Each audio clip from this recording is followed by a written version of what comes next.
Hi friends, అందరికి good morning. నేనైతే ఈరోజు మిరపకాయల తొడుములు తీస్తున్నా.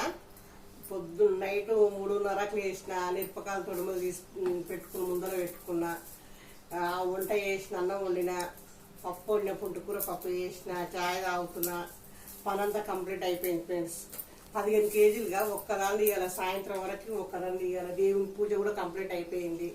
అన్ని పనులు వేసుకొని మిరపకాయల తొడుములు తీస్తున్నా ఫ్రెండ్స్. నాకు ఎవ్వరు లేరుగా, ఒక్కదానేగా, అందుకని మబ్బులు వేసి పని చేసుకొని ఒక్కదాన్ని తీయాలి నేను. అందుకనే పని కంప్లీట్ అయిపోయింది. మిరపకాయలు ఎర్రగా బాగున్నాయి కదా ఫ్రెండ్స్.